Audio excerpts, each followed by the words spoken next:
जी जी। इसलिए तमाम इलाके के लोग आए हैं यहाँ वहाँ से। और मस्जिद के इमाम की तनख्वाह 15,000 20,000 होनी चाहिए। जरूरी है सर, इतने कम तनख्वाह में खटा रहे हो। एगो मंदिर में जाके पूछना पुजारी से, कहेगा 80,000 कमाते हैं। एक गुरुद्वारे में जाने पूछना, कहेगा 90,000 कमाते हैं। एक कलीसा में चला जाना, कहेगा लाख रुपया कमाते हैं। एक चर्च में चला जाना, कहेगा 60,000 कमाते हैं। एक मस्जिद में पूछना, हमारा 8,000 वो भी इमाम, सदर या सेक्रेटरी, प्रधानमंत्री और राष्ट्रपति यही लोग हैं। सदर सेक्रेटरी ना। इसलिए अब तो मदरसे में वो सिस्टम रखिए, हर मदरसा में एक सिस्टम बनाया जाए। जैसे कुरान की तालीम होती है, हाफिज बनते हैं, उलमा बनते हैं, आलिम बनते हैं।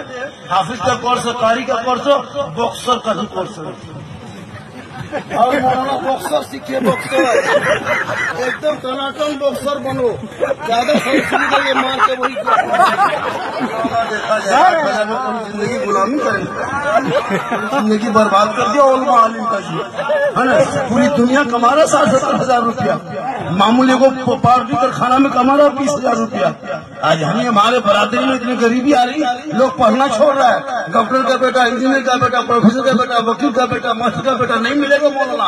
एक जितने हैं सब गरीब के बेटे हैं, किसान के बेटे हैं, मजदूर के बेटे हैं। यही लोग मस्जिद को संभाला है, इस्लाम संभाला है, दीन संभाला है, मजहब संभाला है, झंडा संभाला है। मस्जिद के आला हजरत के नाम पे आज यही लोग तेरा मनेंगे, किसान का बेटा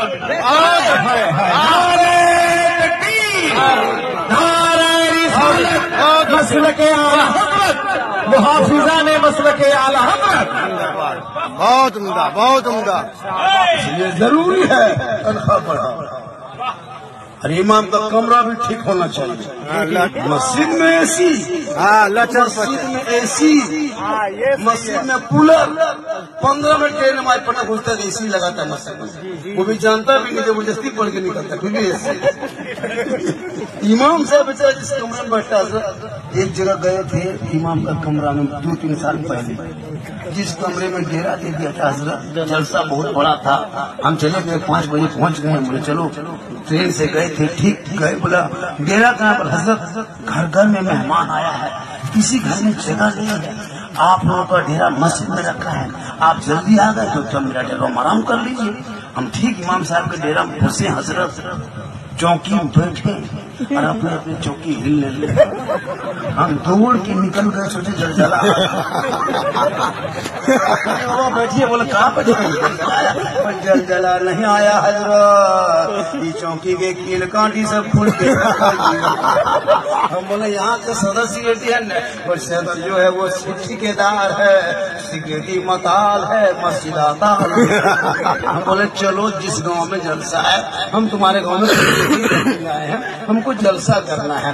उसके बाद बोले इमाम साहब ऐसा कीजिए, थोड़ा पंखा चालू कीजिए, गर्मी लग रही है। इमाम साहब बटन टिप दिया, अब पंखा का है चलिए खाली। बोले क्या हुआ? घबराइए मत, अरे घबराइए, रुकना भी देखे ना कैसे करना। उठाया झाड़ू मारा, बोले इमाम साहब माथा घुमा के पंखा घुमाए, और थोड़ी देर दोनों बोले इमाम साहब जी क्या हाल है, कौन ऐसी जगह पर रहते हैं? पर कहा था मजबूरी। उसके बाद सुनिए,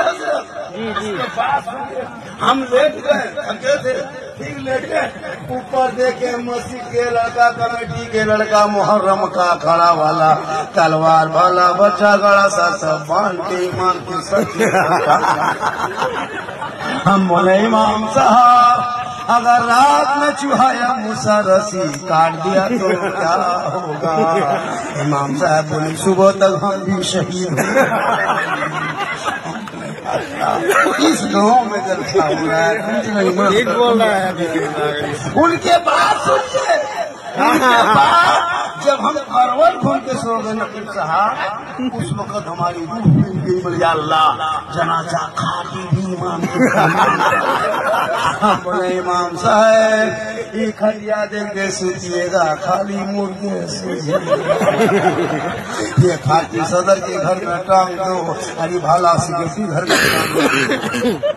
ये इमाम के कहूँगा, ये गरीबी है, मजबूरी है, इसलिए इमाम के कमरे में ऐसी हो, कूलर हो का बेहतर इंतजाम हो, इमाम की इज्जत और कदर हो, तो इमाम को गुलाम समझेगा, उनकी नमाज नहीं होगी, गुलाम के पीछे आका की